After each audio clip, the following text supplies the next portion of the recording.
Well, good evening, ladies and gentlemen.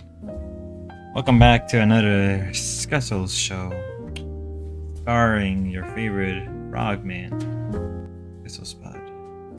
Hope you're enjoying this beautiful afternoon. Very beautiful out. You know, I really enjoy looking at the peaceful weather. You know. A very good day. Good morning. Good evening, Spud. Good evening, Gia. I hope you're doing great. We're enjoying this beautiful cafe.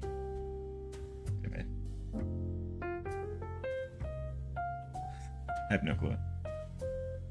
It's a beautiful cafe. You know, I'm just here enjoying the scenery. Right. I'm just here enjoying everything. Just here to talk to people. I love looking at the beautiful rain outside. I was outside today. It was a beautiful day. I went out with some friends and we went sub Spudmeister. Interesting layout. Thank you. Hope you enjoy it. Welcome to Cafe Le Frogger. F. I can't say that. I'm gonna get in trouble. Hope you enjoy your stay in Le Frog Cafe. Yes, where I'm being watched by a lot of interesting people.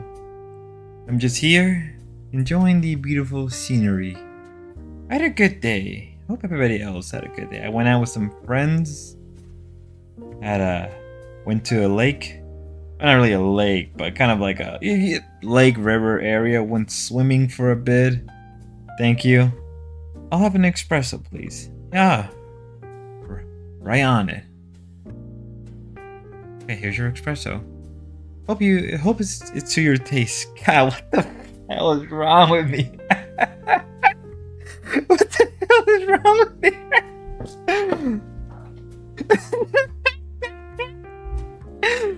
Oh, guys, something's very wrong with me. But I hope you enjoyed the music. You know, I said, hey, don't give up, bro. And I know this stream is small, but don't give up. Nah, I won't give up, Mr. Onyx. I'm having a good day. I had a really good day, actually, you know? I'm out here. Hi. Hello, la ba ba ba ba. Hope you enjoy your stay at Cafe Spud. I'm having a really good day, I'll say. Going outside, swimming with the boys, smoking a fast cigar near the river, near, you know, hello, hi, yet. It was a really good day. It was a really good day for me. You know, I enjoyed it. I enjoy my, yes, can I get a cold with cream? Sorry, I meant coffee. Alright, I'll be right back. Here you go. Here's your coffee with cream. I hope it's to your liking, Mr. Onyx, and I hope you come back with some.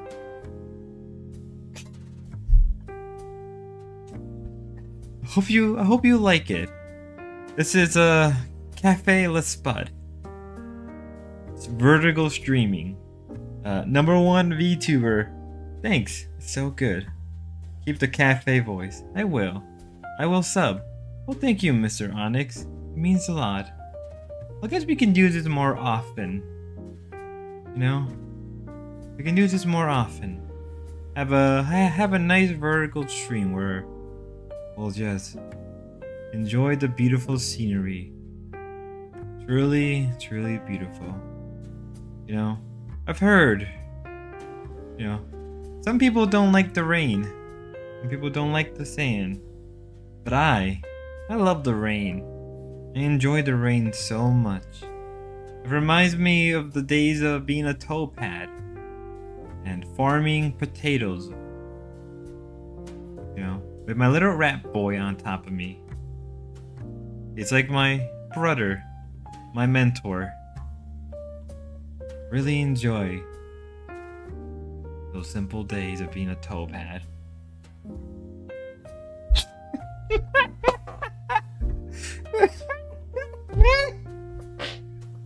Yo, Seek! Oh god, bro character. Hello there, Seek.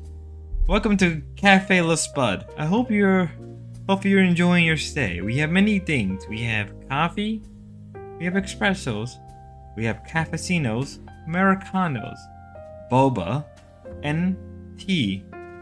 And we have a nice selection of fine wine and beer. Very fine, very well collective. We have this particular wine, dated to be 20 years old. They found this, from what I've been told, Lo, I love it. Thank you. You know, when I was a young lad, I always really wanted to own a cafe shop. And then I realized I'm a frogman. And I would be making too much money as a frogman in the cafe. So out of morals, I decided not to. And then I realized I don't like coffee with cream or sugar. And I cannot respect others who like cream and sugar. But then I have to sell it to them. In this fine establishment, we serve the best coffee. Grounded up from the best Colombian slave labor. I mean foreign workers. We have coffee around the world, from Ethiopia. I'll talk to Ken and see if Cafe can sponsor you. Oh my god! Why did it? Oh wait. Can I do that? No. That would be. Hold up. Maybe? No, I don't want to. Damn it! I should have done that. Next time I do a vertical stream with cafe music, I'll just have local cafe. You know the worst part is I should talk about the cafe. To be fair, $35 for gourmet cafe. It's. But then again, I realized I've literally spent $30 one time with espresso shots back to back. So I can't talk shit when I realize I spent a lot of money on coffee. Right? I spent a lot of money on coffee. Back in the day, I used to like take espresso shots like shots. You know, Good old espresso shots. Here in Cafe La Spud. Here in Cafe La Spud, our espresso shots are made very fine, almost like a dust. Reminds me of the days of the pond. Good days. Good days. Okay, let's actually get into the stream. We couldn't do that for a bit. I couldn't do that. I needed a moment. Actually, hold up. Can I? I'd say maybe we can have a cafe. Oh, I need Jesus. Let me put myself back up here. But before we move into the real. So let me give you a bit of a story. When I was young, I used to be into creepypastas. Really into creepypastas. I was a big enjoyer of that stuff. Really big enjoyer of creepypastas. And in that time, I found a guy named Murahara. Or he used to go by Some Ordinary Gamer. And I really enjoy his content. And he did a lot of web stuff. And at that time, I was into computers. So I started to watch him very carefully. And I enjoyed the content that he made. It was nerdy. It was techno. I thought it was better than RTU at the time. And he wasn't afraid to speak his mind. I think everyone was a fan of creepypasta at some point. We were. Everybody has that one thing that we were a fan of, but now we look at them as cringe. Though creepypastas have fell to the wayside, I still enjoyed them for what they were. Stories, though creepy, they were interesting. I remember the one about Hey Arno, or the Rotrax. I said that name so wrong. You know, I remember some Pokemon ones about Laverton Town. They were my thing back in the day, and I enjoyed it. Right? And Murahara, I think he did a good job back in the day in delivering those content that I enjoyed. That takes me back. But as time went on, I noticed something about Murahara I didn't like, but I didn't really pay attention. So as time went on, I decided to just not think about it too much. And then I kind of, you know, for some bit of time, didn't really pay attention. I was working, I was outside, I was enjoying my life. And then eventually, I got back into watching a lot of YouTubers. I was really into locals, I was into all that stuff. And then I watched Mullahar again, and I noticed something wasn't right, but I didn't think about it. I was really into commentary, believe it or not. I guess it's hilarious that now I'm technically a sort of commentary channel, right? I guess, I don't know. But as I was watching stuff of that caliber, Murahara was one person I watched very carefully, and I enjoyed it. I enjoyed it very well. And then I heard things I didn't like. Murahara decided to delete his ex. I didn't really think about it at the time. Thought it was whatever, who cares. But then, you know, as time went on, I started to notice that just the general content started to change. I wasn't really a big fan of it, but I didn't really care. I didn't really care much about his attitude or the way he acted. Just let it be, right? It wasn't really my place to go into it much. And then over the last couple months, with the whole Nuktuk situation and the whole thing about X and even other stuff, I started not to like Murahara, particularly dealing with the whole, you know, the whole Nintendo Switch 2 thing. Now, I understand if you don't want to buy a Nintendo Switch 2. Perfectly fine. Very understandable. But at the same time, maybe keep maybe it's fine to criticize a company, right? I think it's always fine to criticize something. I think criticism is very important. But the problem is that people have a tendency to not follow through with something. And as time went on, I just noticed that with more and more with Muta. And then after a number of times with Mutahara, he decided to,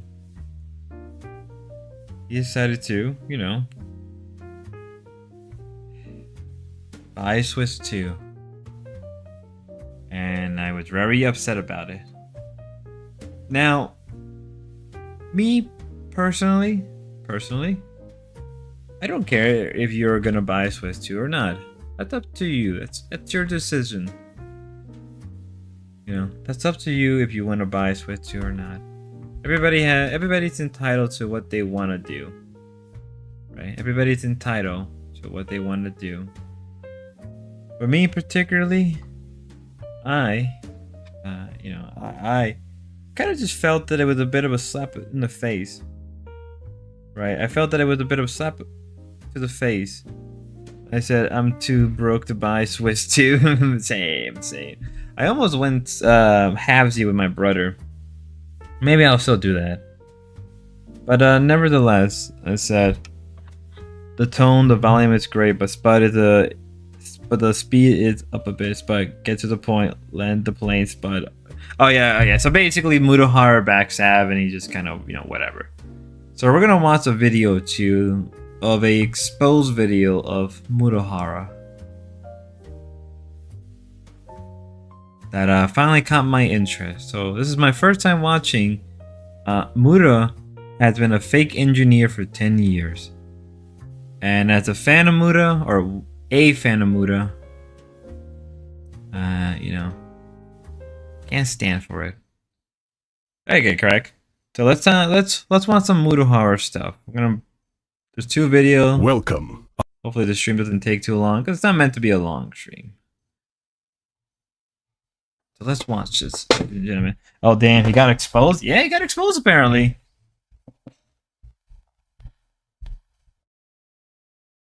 I'm Nicandros. If you've been following some ordinary gamers or Mutahara's behavior the Ace 1B faking me an engineer. Wow, how novel. past year or so, you might have noticed that something is up. He quits Twitter suddenly, causing people to panic, and then rejoins Twitter quietly months later. He says he won't buy a Nintendo Switch 2, and then instantly buys one when it comes out. There was even that time he disavowed his longtime friend, Naxtaku, but then he took the video down and apologized. Apparently he overreacted to a video criticizing him for watching lowly hentai with Naxtaku, and not for anything else. Wait, you showed porn in those videos? That's a video I'm still working on, and this video you're about to watch right now is a little appetizer I've cut out of its body of research, because it was getting too bloated as it is. Anyway, despite saying he would quit drama, not only did Mutahara return to drama, he decided to join forces with Ethan Klein to go after Hassan Piker. It's an odd choice because Ethan doesn't exactly have the highest opinion of Mutahara. Do you have the part where Mutahara runs outside with a gun? I don't, but I'm like, dude, these people are insane. Boogie's not even the craziest one in that room still. There's a point where Mutahara goes, oh shit, is someone stealing my car? And he runs outside with a gun. And then he comes in 30 seconds later and goes, oh no, it's chill, it's just my brother. Oh my god. Like, this pseudo badass, weird fucking shtick he's... To be fair, I too would do the same thing. Let's be fair, if I saw a random person just randomly going out to my car and doing that, Also, Ethan, you live in New York City, so you would do the same. Don't lie to us. doing is not it. And frankly, he's so mean-spirited and nasty, and he has this weird thing where he needs to act like cool and that he's so successful and rich. He tells Boogie, dude, why don't you upload more? I upload every day and YouTube's not even my job. I was like, shut the fuck up, bro. I think he thinks his real job is being a day trader. I might be wrong about that, but I mean, that's pretty funny. But like, yes, it is. Shut up, bro. I'm uploading every day. I don't think he lived. Did he move to Cali? I'm pretty sure he still lives in New York City. The last time I remember, the last time I remember, he lived in New York City. Unless he moved, but I don't think he did. Okay. Ugh, I really got turned off by Mutahara in that one, man. Really did. So He's in LA? Oh. I didn't realize he moved to LA. I thought he was still in New York. But I mean, like, dude, if you live in LA, you would have done the same. I would still do the same thing. LA is even worse than New York, actually.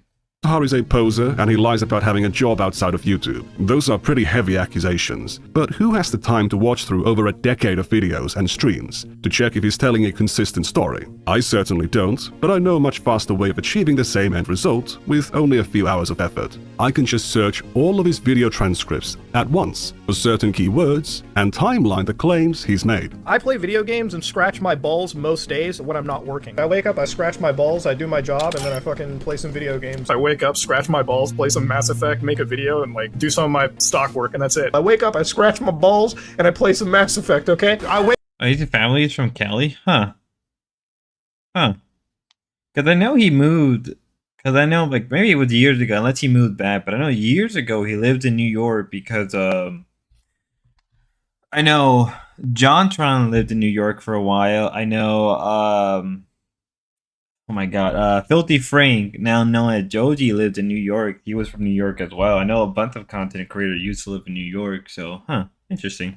up every day, I do my job, I scratch my balls, I play around with Linux, some video games, and that's my life, dude. Before we get into it, isn't this stalking? Isn't this a violation of privacy? No, I am Maybe back when Filthy Frank was still being a YouTuber. Yeah, that's probably what it is. going by information Mutahar has made public through pieces of media he's voluntarily published on his YouTube channel, or public media appearances he has consented to. I'm also using information from a video that shows his LinkedIn page, which is something he seems to be cool with. He can do whatever he wants in his private life, but if he's claiming to be a doctor or an engineer to make his perspectives more valuable to an audience, validating the truthfulness of these claims about his life become a matter of public interest. If a history channel was receiving undisclosed funding from a foreign state, publishing that He also lived in Israel. I know about the Israel thing. That's where he met his wife. I know that him and his wife met. Whoa, scrolling found you, Spud. The algorithm's in my side. Gobbledygook. Welcome. Welcome. Y'all. that information would be in the public interest, even if that knowledge was gained through violations of privacy. Violating someone's privacy to humiliate them by exposing their porn browsing habits would not be in the public interest. But I haven't gone there, and I don't need to. I also completely disavow and denounce any kind of harassment or actual stalking behavior. Based on my findings, Mutahar has consistently claimed that YouTube isn't his job. Hey, YouTube isn't my job. Thank God my job isn't YouTube. YouTube is not my job. YouTube is not my job. YouTube is not my job. YouTube is not my job. YouTube is not my job. I use YouTube as a hobby. This is not a job for me, okay? He works a regular 9 to 5. Like, I work a regular job every day. I go to my office, I work, I come home, I cut together the video that I recorded the night, or 2 nights or whatever before, and I post that on the internet. It is a therapeutic, fun thing for me. So what is that job? If you ask Mutahar's fans, they think he's a cybersecurity expert, an IT professional, a video editor. Ethan said, day trader. There seems to be an awful lot of uncertainty about this definitely real job that Mutahar has. Mutahar's also insisted throughout his career that he is an engineer. I'm an engineer. I'm a fucking engineer. I'm a goddamn engineer. I'm an engineer. I'm a fucking engineer. I'm an engineer. I'm only an engineer. Okay, I'm an engineer. I'm an engineer. I'm just an engineer. I'm an engineer. I'm just a fucking engineer. I'm a goddamn engineer. I'm a fucking engineer. I'm an engineer. I'm an engineer. As an engineer, being an engineer, I have to tell you as an engineer. I'm just a dumb engineer as an engineer. My engineer asked, but as an engineer, so I'm just a fucking dumb fucking engineer. Okay, I can build it. I'm an engineer. I'm an engineer. As an engineer, I'm an engineer. As somebody that is an engineer, as an engineer. I'm saying I'm the number one engineer as an engineer. As an engineer. All right, as an engineer, I'm just an engineer. Speaking of somebody that is an engineer, I'm an engineer. I'm an engineer. But there's multiple types of engineers, so what kind of engineer is he? I'm a fucking computer engineer. I'm a computer engineer. Dude, I'm a fucking computer engineer. Now, I think it takes like, what, 4 or 6 years to become a computer engineer. I also do know, besides that, I do know that besides being a computer engineer, I've heard him being in cybersecurity. I mean, he can easily work from home if he really wanted to.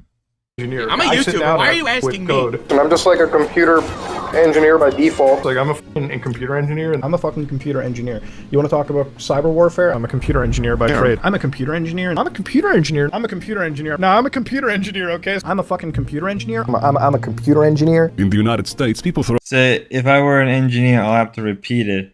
Yeah, it is weird that he has to repeat the fact that he's a computer engineer a number of times. It's like, you don't have to repeat it, Muda. We get it.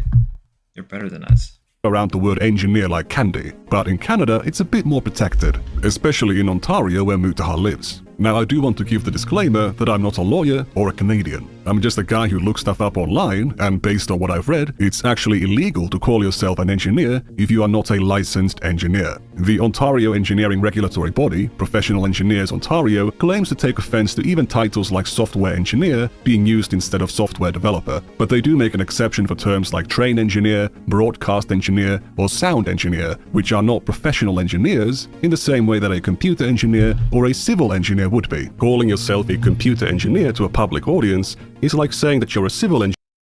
Oh, a Canadian. Yeah, I don't think many people know that. Mutahar, Canadian. He mentioned a few times that he was planning to move to Texas, which is interesting because he can probably benefit more living in Canada than he does living in the United States in Texas. Like he can probably benefit a lot more, like both job and financial. Like, engineer jail for Mutahar. Oh no.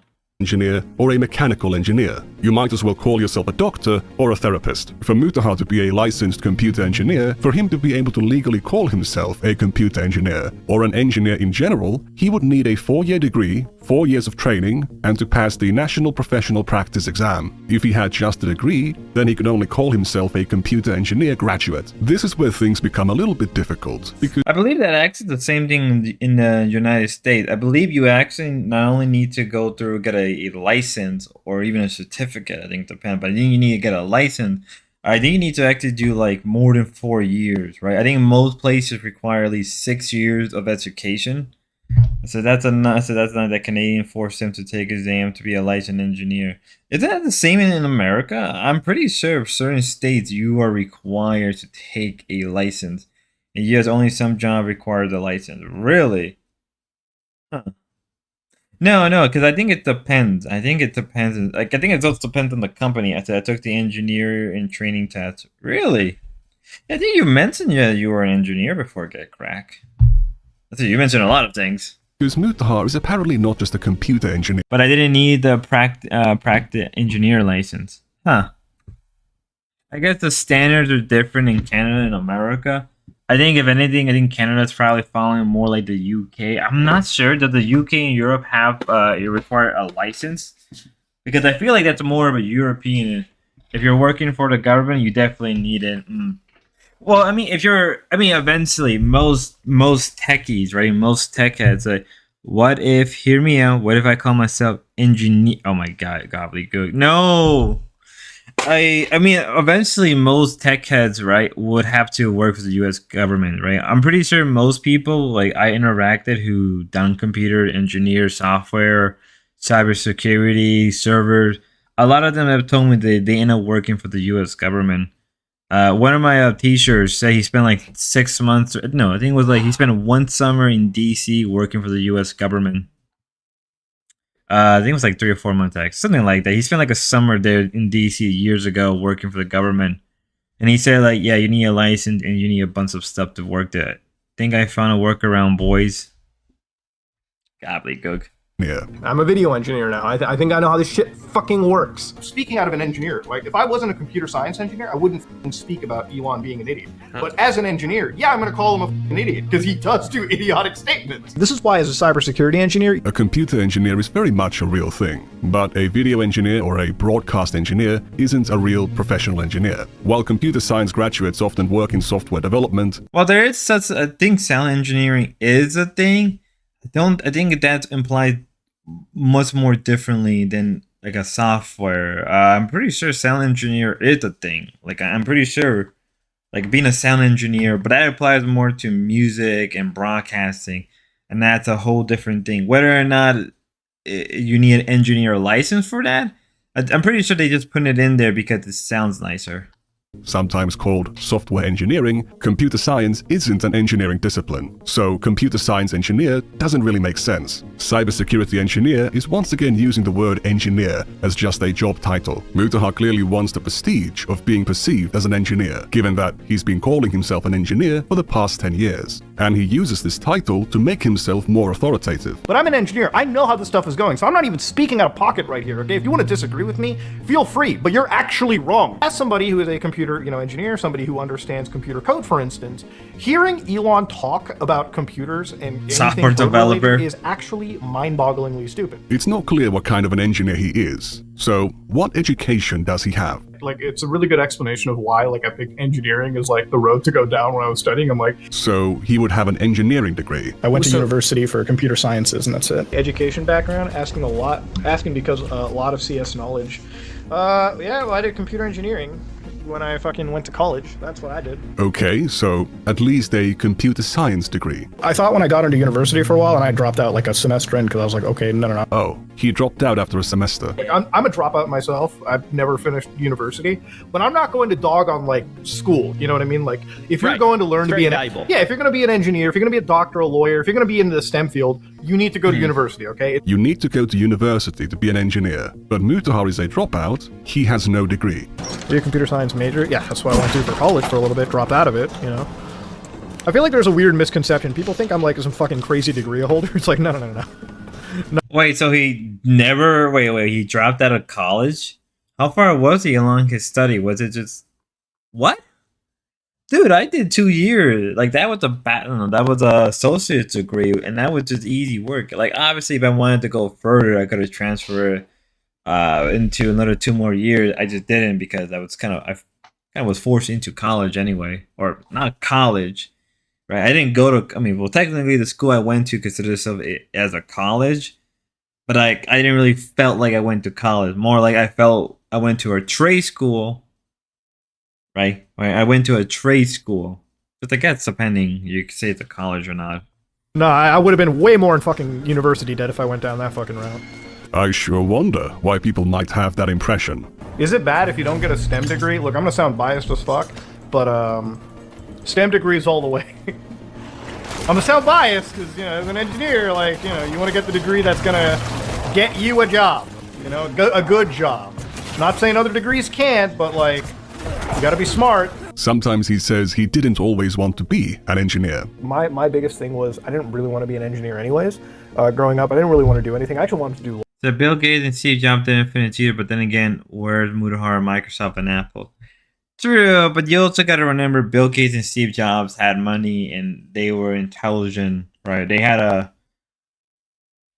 were able to succeed because it was a burgeoning market, right? The computer market, particularly the person but that's college passive, your credits were transferable. Oh, I guess so.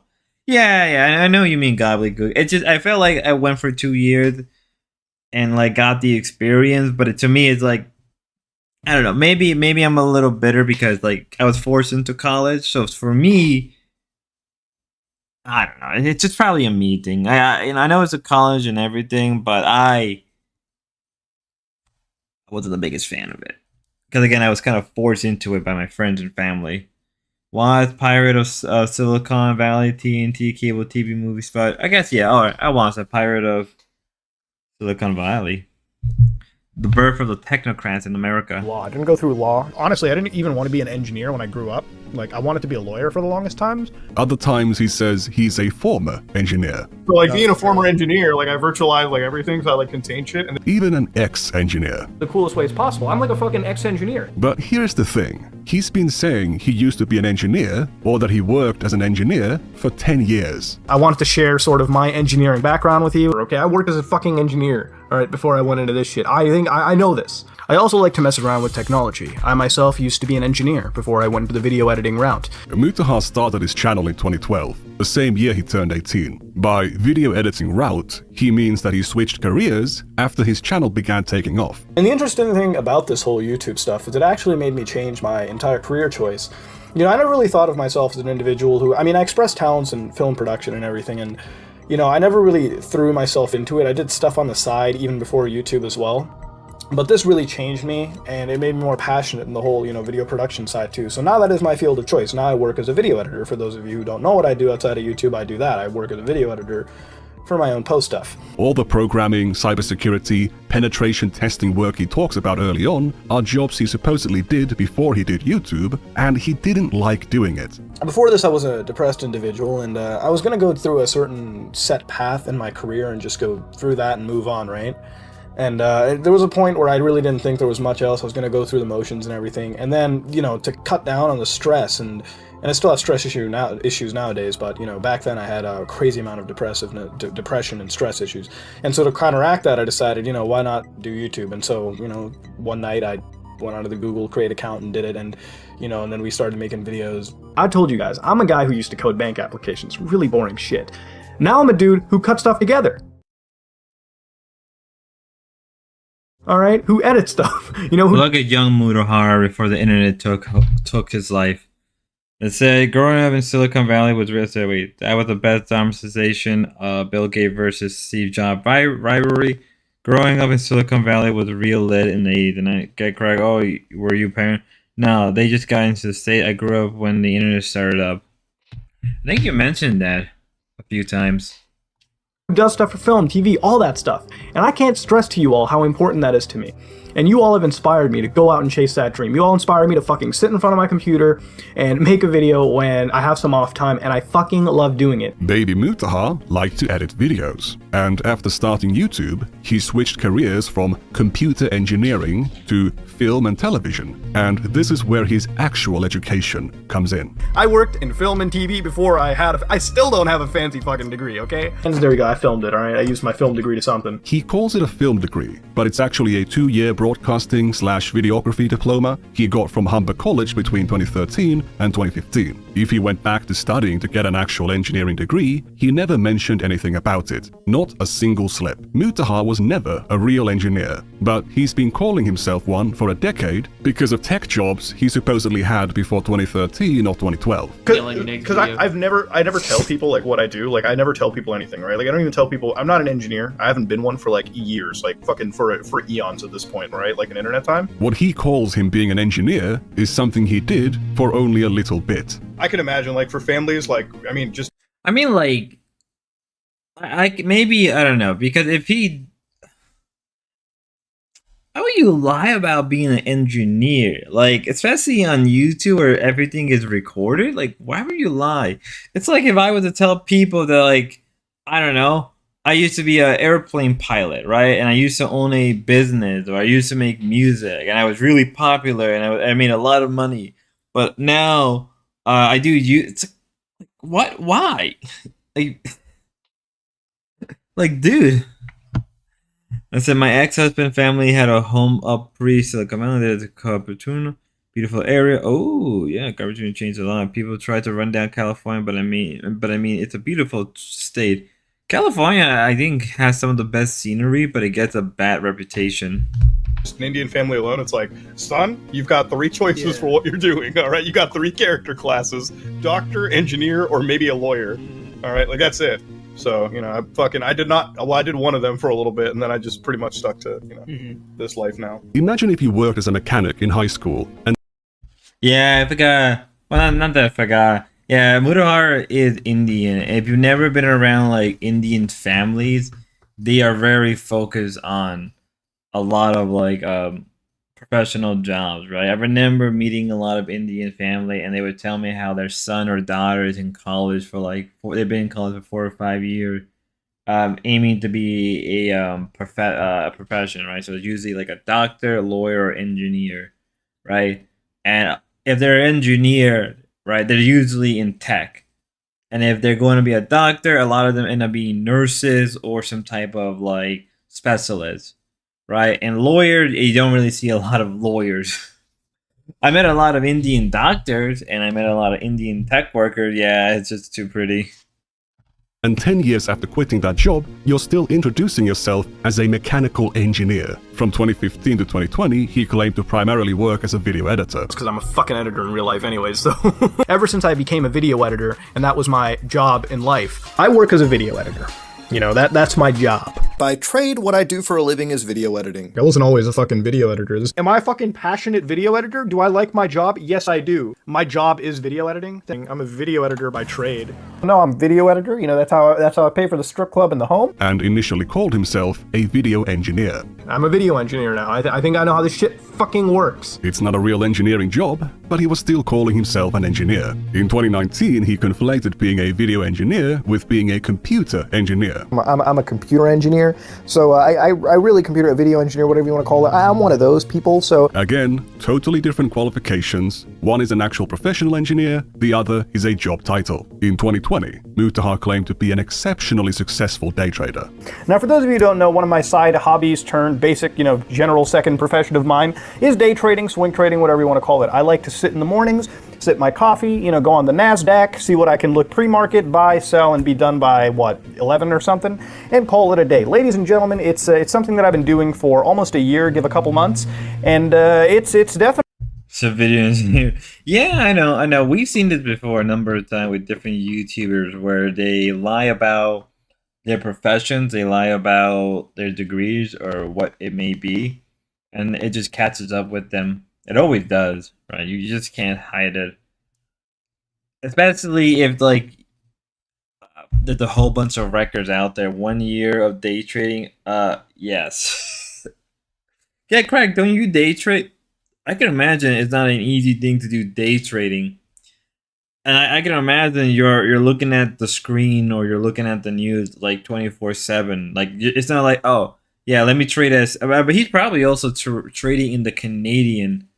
I don't know. Nah, I swing trade. Ah, really? Because, I don't know what the Canadian market is like, but I know it's way different than the U.S. market. I mean, at one point, wasn't there, one company that basically was the most dominant trade company in all of Canada, and then, literally that collapsed? But it would nearly destroy the Canadian government. Not government. He said NASDAQ. Yeah, but I know. But I mean, I'm pretty sure, for a Canadian to trade on a NASDAQ, Canadian TSS stock market is shit. Yeah. I didn't say. I mean, he's also probably paying a shit ton of money. Right? He's probably the most Canadian trade U.S. stock. That's true. Yeah, but wouldn't he be paying a lot of money for stocks? Wouldn't it be almost a couple dollars more? Unless I'm wrong, unless that doesn't count. But I'm pretty sure he'll be paying a pretty penny for some of those stocks. But I mean, he'll probably get back that money anyway because U.S. dollar is is stronger than the Canadian. I mean, think about that now. How's the Canadian market doing? Definitely a very, it's a fun part of my lifestyle. I'm a very mathy guy. I do a lot of calculations in my head. I lose money, but I generally have an 80-85% success rate. And that's just the nature of this stuff. In 2021, he claimed his job was trading and investing. My job right now, I just sit around and trade and invest. That's what my job is. But he was still an engineer or a computer engineer. Apparently his dad calls him an engineer who knows computers. I'm sitting in the room, it's like, when it comes to computers, do you talk about it with my son? Do you act like an intelligent person? Because my son's a fucking engineer, okay? If I'm wrong about computers, I'm gonna believe what my son says, because he's the fucking engineer. Not a doctor. Like, fucking insane, dude. But he also just sits at home and invests money.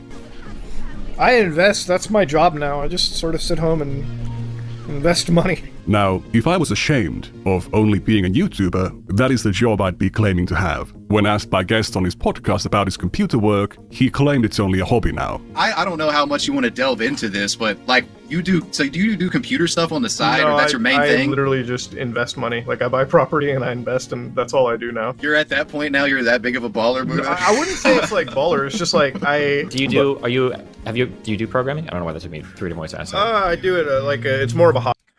The Canadian dollar moves depending on the export/import of energy and uranium. That's true. True. I say, oh no, Muda.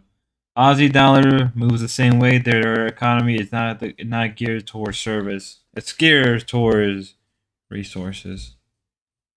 Reminds me of another economy. North Korea. Hobbyist thing now for me personally. I'm trying to work around with consoles at this point, reverse engineer shit that I have. Oh, gotcha. Okay. So that's what I'm into now. It's just Wait, he's trying to reverse engineer consoles? Like, I mean, that sounds cool and all, but I can imagine that that takes actually like a lot of skills, hardwares, programming. You have to basically know how the original coding of that. What? It all has become like a hobbyist thing for me at this point. Like, just like for me, I look at it, it's like woodworking and shit. Like those woodworking channels. I'm like, oh, this is just like me sitting down for 2 hours, like killing time and like working on a long form project. But not something that I would ever care to ever be bothering doing again, even as a career path. It's just too stressful. Sure. It's like boring. Well, compared to anything that we do now, you know. In 2023, he's calling himself an engineer a lot, just like before. But in March, he claims he just invests money again. Were you into business before doing YouTube? I said most of my wealth was just investing. That's the best way. Any short form of trading is something that I think is necessary to learn the coming year because the American homogenetic dollar debt system is peaking. You should look up the dollar milkshake theory. Ooh, got more reading to do. On top of more reading to do. And more readings. Work never ends. Also, Mutter said he buys property. I mean, I can imagine property. Hello, Tracy Barfor. I can imagine trading. I can imagine buying property in Canada must be way different than it is in the U.S. But the question is, like I said, I'm back and hi, I'm back. Hello, Tracy. Hope you're doing good. Good to see you back. Hi, Tracy. I'm pretty sure. Like, I'm pretty sure that the buying property in Canada may not. I don't know how much better it is. Oh yeah, it's way different. It's very different. Is it? Because I can imagine that like the property in Canada may not be the best compared in the U.S. where like the Canadian loans are are a rolling of 5-year contract. Really, five? It's not a long. It's not a long 15 to 30 years loan in the U.S. True. No. After like, you know, I worked and then it's pretty much like my job. Like I worked and then now I have enough money to like, you know, buy property and like invest, and that's pretty much what I do. In August, he gave the impression he still worked as an engineer. All right, as an engineer, if I show up to my office and I fuck up, okay, I don't have a job anymore. But then he also mentions working at his own company that does asset management and property development. At our company, like not YouTube, but outside YouTube, like when it comes to our main work property and everything, like our like asset management, property development, stuff like that. So before YouTube. So then what is he developing? It said, my phone died. Oh, you're fine. It said, interest rate really effed up people in Canada. My phone died. Sorry, I left. You're okay, Tracy. You can lock in 30% for 30-year. Well, a Canadian has a sensitive variable rate of every 5 years, but he'd be buying property in the U.S. So Chinese can come in, buy a property with cash only, and skip the loan. Yeah, I've heard about that. That like most property in Canada was basically owned by Chinese, since a lot of them would just group their money up together and just buy it. Wasn't that actually a thing? Wasn't that like actually a concern at one point in Canada? That a lot of like people from the CCP were just buying up Canadian lands. I know. Was it Ontario or was it Toronto?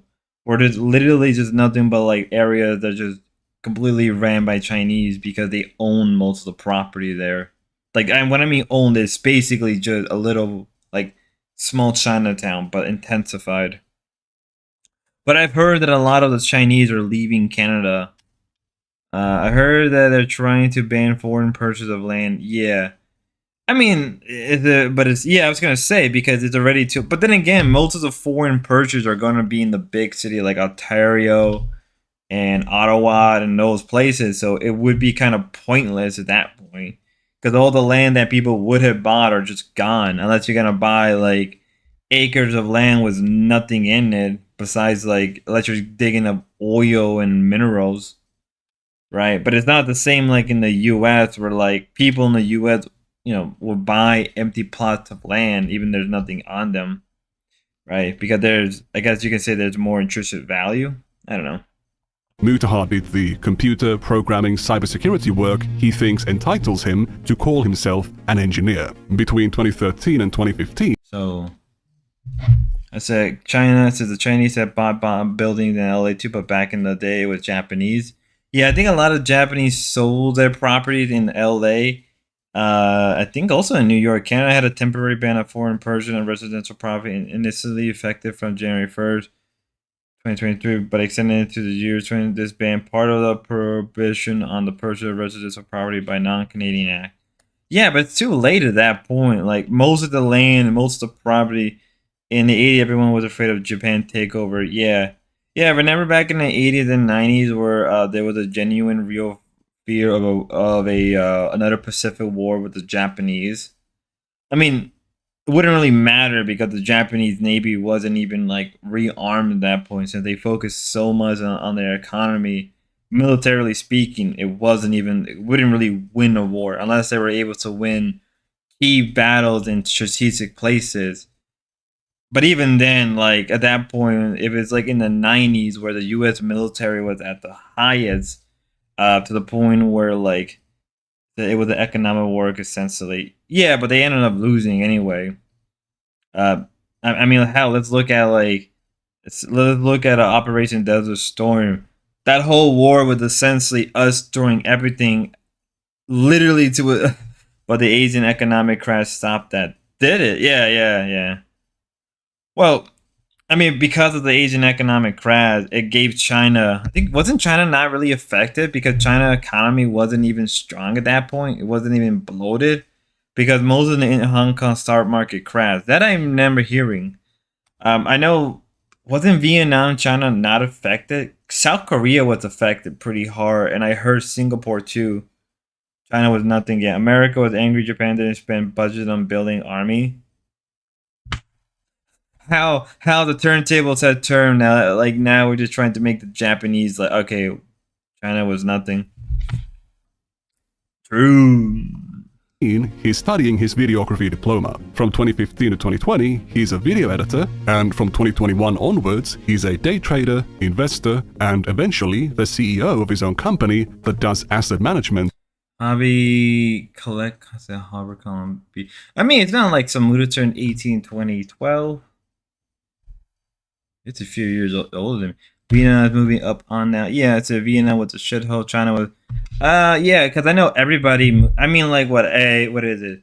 China is moving their factory over to Vietnam. You may have a better life in Vietnam, Spuddy. my brother visited Vietnam, and he said that he noticed that Vietnam was becoming a lot better place to live because there were just more jobs and more money moving into Vietnam. I mean, I've also noticed that there's been a very big push in the last couple of years of Vietnamese culture. I've noticed something interesting over the year. There's been a push for like first it was like Japanese, then it was like Korean, then Chinese, and now we're seeing a push for Vietnamese culture in a lot of like Western media. If anybody has noticed that. For a number of reasons I'm not going to get into. But yeah, I've noticed that Vietnam is getting a lot of the factory that would necessarily be in China. I mean, I think it's to the point where even like Chinese companies don't even want their companies in China, and they're moving into Vietnam because it was a way for them to avoid a lot of. So Vietnam had one of the largest growing middle class. Yeah, it is growing. It's probably growing massively at this point. I know Malaysia and Indonesia are also growing massively as well, their economy. So you have to deal with the corruption. Yeah, but that's with any country. That's with any like Southeast country. But that's more due to post-war. That's more due to post-Cold War and the annoying honking scooters. And I can live with that. Traffic is shit, yeah. And property development. He's also calling himself an engineer the whole time. We already know he's not an actual engineer. But is he actually a business owner? Because there's some weird inconsistencies in the things he says about it as well. As a boss, and I don't know, like, this is gonna sound like kind of cold, but I don't make jokes at the office. I don't make any fucking jokes at an office. Here's the thing. I can believe Mutahara being a property developer because most people like me who have some type of like doctorate or engineer where I live, they end up actually owning a lot of property. So to me, it doesn't seem too far-fetched. So my company has had a contract from Vietnam. I don't know what's happening now with the terror bullshit? Probably nothing because Vietnam wasn't hit as much before. But I do know Vietnam got a favorable agreement with the United States. It's interesting to talk about. Vietnam seems to be making quick deal with Trump. I mean, they saw the writing in the wall, and they're like, well, they can probably. I mean, they're playing both sides. They're probably doing the deal. They made an agreement with both China and the United States. I am not this kind of Mutahar, okay? So to explain what kind of person I am, like at the office, I'm just like, how's work? What are we doing? What's the plan for today? Like literally, it's as matter of frank as I can be. I don't partake in jokes. I don't do any of that fucking shit.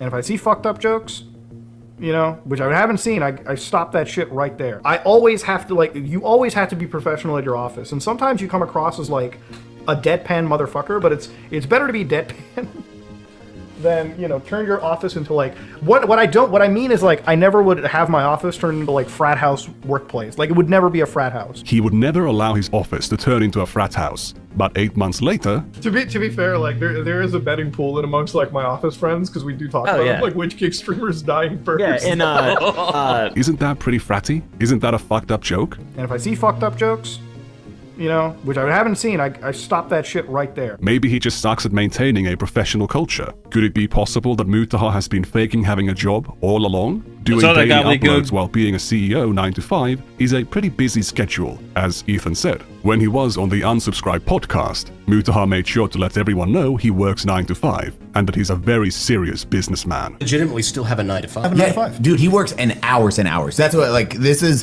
why I respect it. How many subs do you have on YouTube? I think like 3.4 or 5 million or something. I don't know the exact amount. 3.5, like 3.5 million. We'll say that. And you're still doing multiple 9 to 5s where you're running different businesses. You were talking about I'm the CEO of our own busy. company. Like I'm the CEO of like our own group. We do a lot of like property and like asset investment around where we live. We're getting into construction and everything too. So it's like for us, like my job is a 9 to 5 every day. You upload how many videos a week? A day. Like I upload it every day. This is why exactly, and why I always. He really loves bathing in that praise, but it's not enough. He needs to flex more. Well, that's like the algorithm tell, right? Like when you're like an engineer, somebody's like, "Man, why does the algorithm keep feeding me?" I'm like, "Bro, what's the last 10 things you watched? Gay porn? It's probably going to give you the 11 videos." I'm just saying. Boy. Driving there, we were talking about cybersecurity because that's what you went to school for. You're like, homeboy's very smart. You do actually business, and then YouTube is a YouTube is always like the secondary side gig.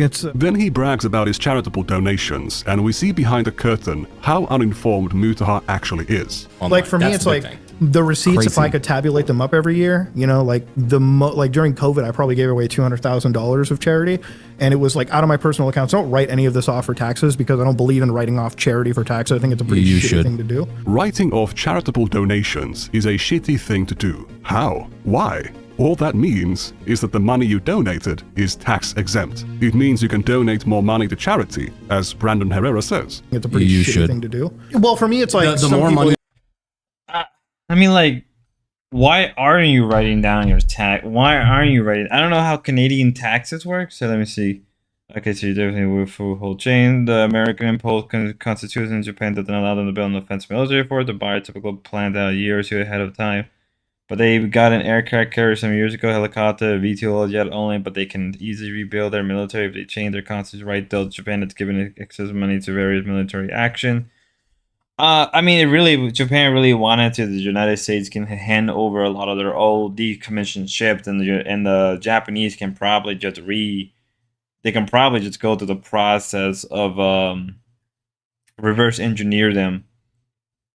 If they really wanted to go down that route. It's been a fairly good deal in my understanding for Japan over the post-war era. They get military backing as long as they don't do. I mean, I've heard lately that there's been a push within the Japanese. I forgot what the parliament is called in Japan. To remilitarize because there's a real genuine concern of them not getting a lot of military backing. And there has been a lot of concerns with U.S. soldiers acting up in Japan to the point where there's been a number of protests of Japanese civilians not wanting any more American soldiers. I believe this year there was it's called the Daya. Okay, so the Daya. I'm pretty sure this year, I think there was a major report of graping in one of the Okan Islands. I'm not gonna pronounce it. I know Canadian who can help.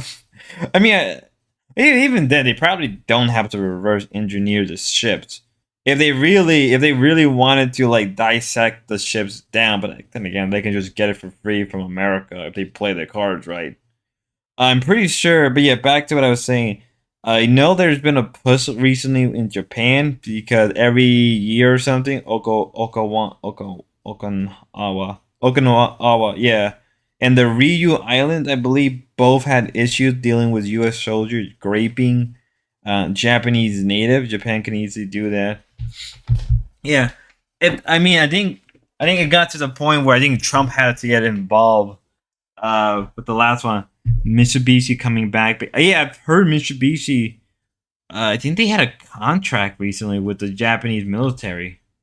You can write off, the more money you can keep from the government and spend it better, putting it toward more charity. The money that How can you be the CEO of a company, a serious businessman who knows his shit, but you don't understand basic accounting? You want to talk about social battery? Like 7 is when I get up. I got to be in meetings every fucking day. My work day doesn't end until like 4 p.m. That's when I get like a chance to open up the Premiere Pro project file for the video, and I get to work on that, and then I get to upload that a day later. Like, I don't believe in days off. Like, I literally can't believe in a day off. Like, I'm always like jittery because I'm like, I want to do work. Like, I really do like enjoy doing work. Like, any day that I don't feel like I do my job, fucking cry about it. I'm like, this fucking sucks. He works till 4 p.m. every day and cannot take a day off. However, he seemed pretty happy to take a day off to watch a video game commercial from 1 p.m. to 3 p.m. on a Thursday. I love to read comment sections in videos. That is probably the best part of doing YouTube content creation, is reading the comment sections of what a video has to offer. You know, as a content creator, the coolest thing is like when you see like 1,000 comments on a video, because I'm somebody that likes lurking internet forums and just reading internet discourse, right? Especially when it comes to topics I enjoy. So when you read 1,000 comments, you're like, all right, shit, let me line up and get ready, boys. Let me read that shit all day. This guy has a wife, he's a CEO, he works 9 to 5, and he uploads daily. Why is he LARPing? How do you have the time to read YouTube comments from random people? Check this out. You should be an upstanding, good citizen, okay? I wake up, I do my job, I come home. Many of the instances where Mutaha says YouTube isn't his job are from videos where he rants about how unstable YouTube is as a job because of their never-ending policy changes. These things supposedly don't impact him. He does YouTube to relax, but he's always obviously upset in these videos. He consistently paints himself as a hard worker. It sounds like you worked really hard in high school. You're talking about taking night classes, doing community service, like side jobs on the side, like. Yeah, no, it's blurred. But I'll help you understand. He has this insane work ethic, but he's also curious about how Destiny can get so many things done. I noticed that you do like a lot of canvassing, like you actually go out of your way. You've launched your own like podcast with like other people to bridges, and it's like, what is next really? Like, how do you kind of manage all that too? That's the other big thing that I kind of wanted to come into, because it's like, it really feels like you're a one-man show, but you're doing like a lot of shit and you're managing it pretty well. Destiny's too lazy to cook for himself. He's not the workaholic with an excessively tight schedule he can never pull back. If Mutaha's stories about himself are true, he should not be impressed by Destiny at all. Mutaha also often claims that he's an immigrant and equates that to him being poor or his family being poor. He will say his father had to go through medical school twice, not recognizing the privilege of being able to go through it even once. You don't need to come up with all these hardships you've been through. Everyone can already see your life is a struggle. You're not white, and you still can't say the N-word. He's got this other laugh about not buying anything expensive. Very rarely am I trying to pay full price for any of this computer crap. You don't need to, all right? I don't overspend my money on crazy computer chairs. I think whatever I can get at Costco fits me fine enough. As far as my peripherals go, I have some SteelSeries headsets, keyboards, and a Logitech mouse, which I think is really awesome. If anything, I overspend on my monitors. He's so frugal, but he also owns a luxury diving watch worth almost 10 grand. If you have an easy life because you were born to a rich family, just enjoy it. If you're rich, just enjoy being rich. Improve your production value. Get some acoustic treatment. I mean, it wouldn't be too surprising if Mutahara came from like first generation of immigrants who, you know, or second generation of immigrants who became doctors. I'm pretty sure Mutahara doesn't even speak Hindu. Like, I'm pretty sure he admitted a number of times that he doesn't even know how to speak Hindu. was if he was a first generation immigrant. That like, how can you not? Most first generation people I meet still speak their native tongue, their mother tongue. Like what? Treatment. Get some monitor arms. Show your audience that if you work hard and succeed in life, you can have nice things. Why not?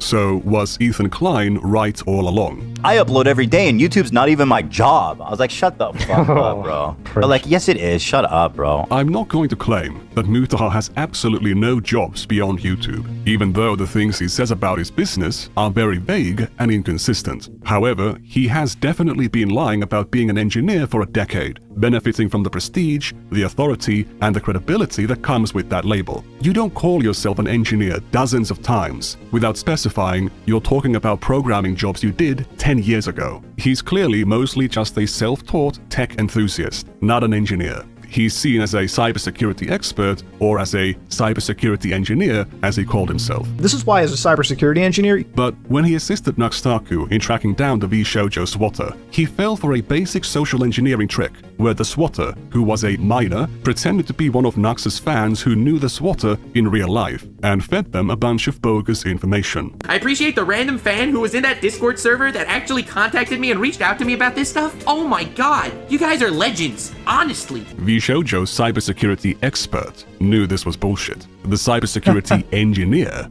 did not. Mutaha doesn't do drama content anymore because it's all needless negativity, and YouTube isn't his job. However, he still weighed in on the pirate software drama after videos about it began going mega viral. What insight is Mutaha, the computer engineer who knows all of this shit, going to weigh in with? no. Right now, as a video editor, I do more engineering now, so back-end programming for effects work. I'm working on a new codec for video right now for H.265, so we can actually transmit better video quality at higher resolutions. I'm actually doing something which I want to sell to Microsoft at some point later on. So I've been designing an AI toolset that basically you can inject, hopefully, into like video tools, and this is gonna be like video games or whatever, right? So it's like, let's say that Microsoft backwards compatibility, right? So I had this tool idea. This is kind of what I got going in my head. So I had this idea, and I hope to one day sell it to Microsoft, right? So what I do is, since I have a really good video background, right? I've been designing neural stuff around it. So what I want to do one day is, you know how Neural stuff? What? I said, yeah, but if my dad went through med school twice and some guy sneer about your privilege, I don't know, kind of bullshit there. Yeah. Neural stuff? What does that even Microsoft has mean? backwards compatibility, right? So would it be really fun if I could design a way that Microsoft could take the textures in their video games, right? So they could take the textures mapped in their video games and find a way to AI upgrade them. So like basically use a fucking photo AI, like basically use an artificial intelligence that can scan across, you know, all these textures and just fucking upscale them to like 4K, 8K, whatever they want to go to, and make games look better without needing, you know, developers to make it better, right? That could be an idea for me.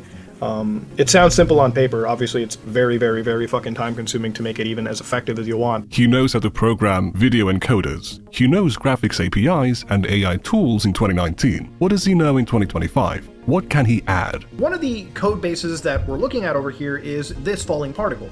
Now, there's a lot of numbers that are being dropped in here, and one of the things that you'll tend to see in Pirate Software's code is magic number abuse. Nothing unique, nothing new, nothing that Coding Jesus didn't say in his video, which Mutaha keeps mentioning. There's nothing wrong with having shit code, right? There's nothing wrong with being bad at it.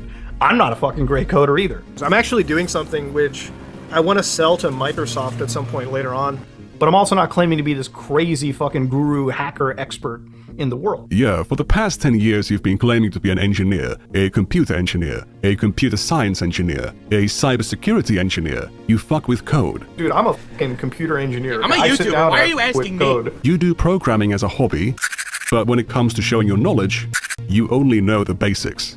Now you're here judging someone for inflating their credentials. At least Pirate Software's lies didn't break the law. At least he actually worked at Blizzard for 7 years. Again, when you Yeah, I know with Pirate Soft, why lie so much? I think for Muda, maybe he was, you know what? Your answer's better than mine.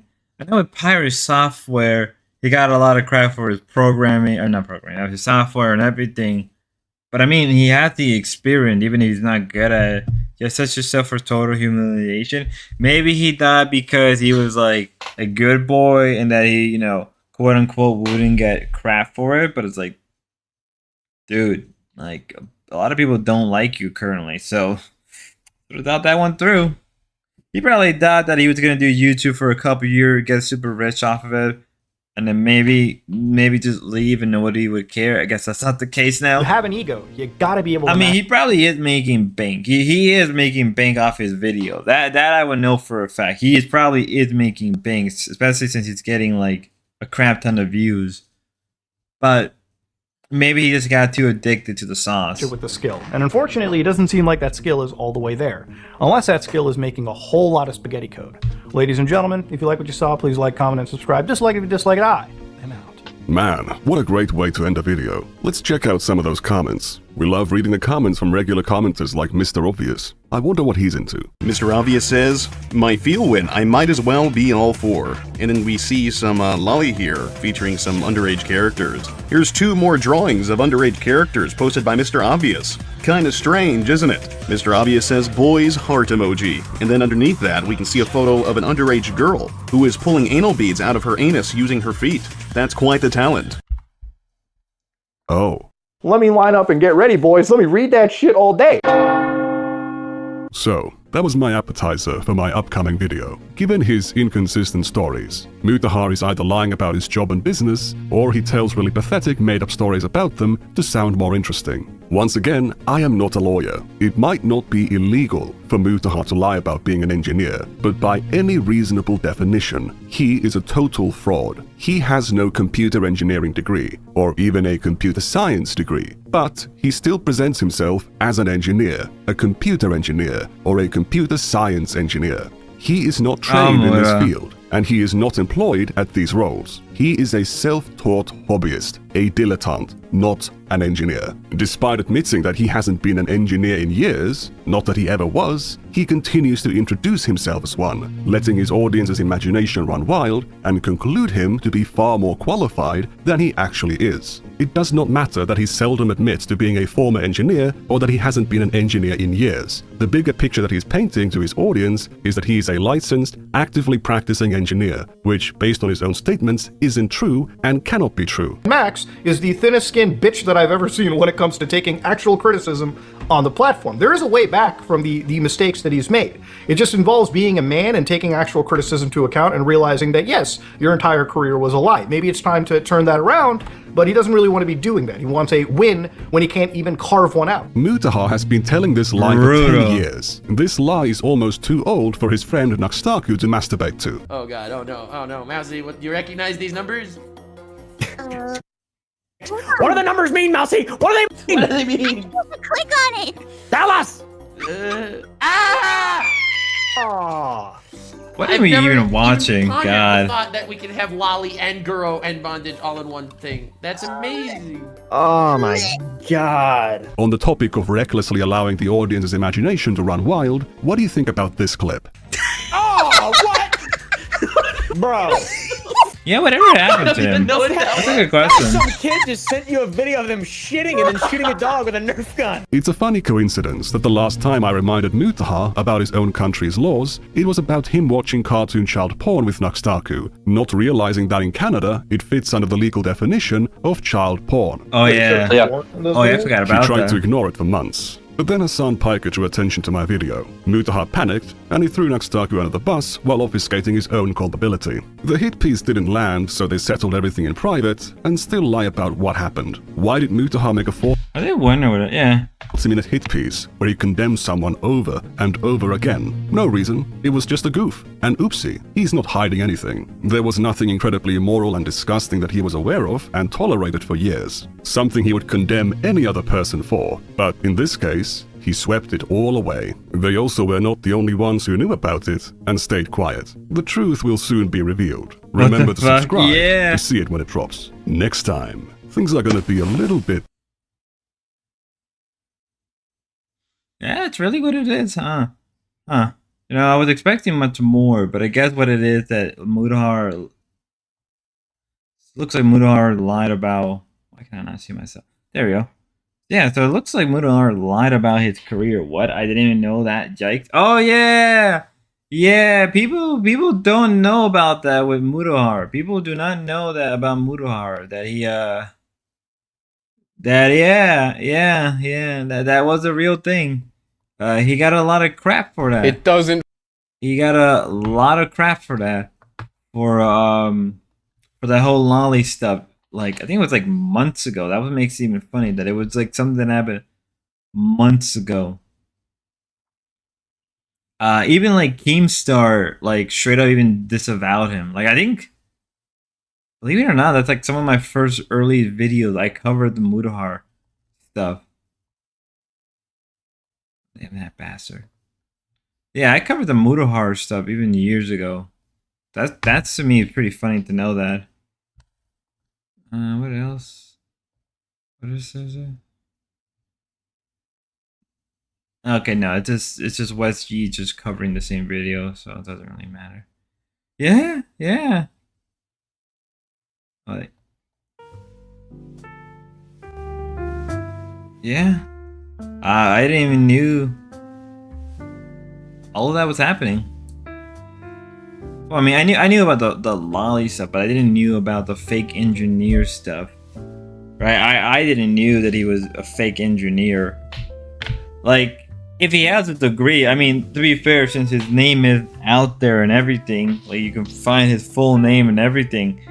If he did have like an engineer license, it would probably take like one or two sources, not one or two, but you know what I mean. It would take like a couple of people to go out of their way to look that information up, because you can't just hide it. It gotta be like some type of public record. Well, who knows? Who knows? Right? Who knows when it's coming to these internet people and Mudahara? Right? You know, who knows with these people? I do know that I hope everybody enjoyed this stream. I was planning to stream a little longer today, but I went outside with some friends, got some food, and just kind of enjoyed my day. Really did. Really did. Hope to do more of these short streams in the future. No fresh content, so let's review Muda. I have a few things I can do, like a few things I can cover, but you know, it's a Monday, not much is happening. I mean, there's the OPC stuff with Ruby, right? But I kind of didn't want to do that today, and so like, I'll do that tomorrow, maybe Tuesday morning if I wake up properly. We can cover that. Yeah, you're probably better off understanding your accomplishments than this. Yeah, you should be happy with what you accomplished. Like, if he is just a guy with some like video background and you made it really successful because you had that background. I mean, a lot of YouTubers who were video editors prior before YouTube made bank eventually. I find it interesting too. Yeah. I mean, it is interesting that we're seeing like Grace is doing Ruby X OC thing earlier. Yeah, I saw that. I'll probably cover that tomorrow, but no real tea being dropped. Nah, I'll cover that tomorrow. If I wake up early, we'll do another short stream on the Ruby OPC stuff. Mostly because like the whole OPC shit is annoying. Well, it's annoying because OPC Don is trying to play everybody, but like no one's really playing, right? He was trying to get me to do an interview, then he was trying to get Ruby, then he was trying to get Ava, then he was trying to get D-Dog, and then he's trying to get the door OPC claim he had T on Great, but never. He wants attention. He wants to gain attention, and nobody's falling for it. Like when the whole Grace things happened, I'm like, well, I'll hit you up for an interview, and then he started hitting me up and everything. And then he asked, do I have a private server? Like, I do. And I sent him the link, and like, Grace didn't drop anything new on her, and on her end, same pussyfooting around, just drop DMs or don't. I like your video on the Superstar Gym. I hope Jim comes around more. He is entertaining. He is an interesting character. But this may be the end of the Jim arc for now. I do still have the clip from NDR. So hopefully I can make a video out of that and a compa and a video out of that. Hopefully by tomorrow. Oops, sorry. Tomorrow or Saturday. I mean tomorrow or Wednesday. Obviously did this shit last year with Ava and prawn sets. Apparently he got mad about Ruby for covering the dorps and covering his stuff. It's like, well, she can do whatever she wants. Ruby does whatever she wants, though. Like, yeah, it's the full of gym arcs. Yes, the full gym arc. That's gonna be a hell. But it's like that. I'm like OPC. You can't get mad. You can't get mad at Ruby for what Ruby does. If she covers the dorps, she covers who she wants, and let her. Like, you're not the boss of her. You're not her manager or anything. OPC ego overpouring crap. Yes, that is OPC. I mean, like, if OPC wanted to gain clout and he wanted to gain some type of like leverage, he would have dropped the DM the day after, not like pussyfooting around everybody who have been trying to get an interview and get his side of the story, but he just like, nah, I'm just gonna wait. And I'm just like, dude, the longer you wait, the more people just don't care anymore, right? You should have took the advantage within the first day or two, right? You should have gone to Ava or Ruby. You should have done a tour of interviews back to back to back, but you didn't, and now you wasted your time. Now you wasted everybody's time, because now that swag that you had, it's gone. So good job. Obviously wanted everyone to impose a sanction on the door like North Korea. Nobody was gonna do that. Nobody was gonna do that. Why the hell are we gonna do that for OPC Don? Even if it was a bigger person, nobody would have like cared. Like, dude, like you're not that person. It's like Pyro. It's like you're not that. It's like if I told everybody to, I don't know, stop supporting some random guy. No one's gonna listen to me.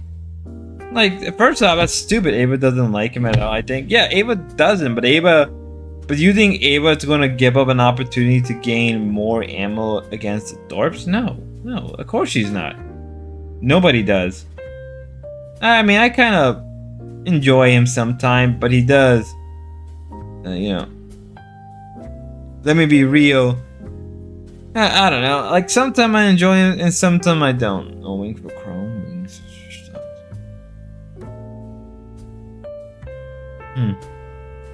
Interesting.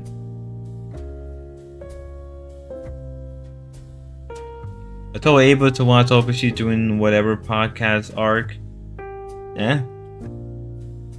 I mean, as I said before, they had multiple opportunities, and he screwed up. He screwed up. He screwed up the opportunity to have a one-up on the dorps. But I guess the dorps are literally like roaches, where like no matter how much you try to get a one-up on them, it just doesn't work. It's like OPC.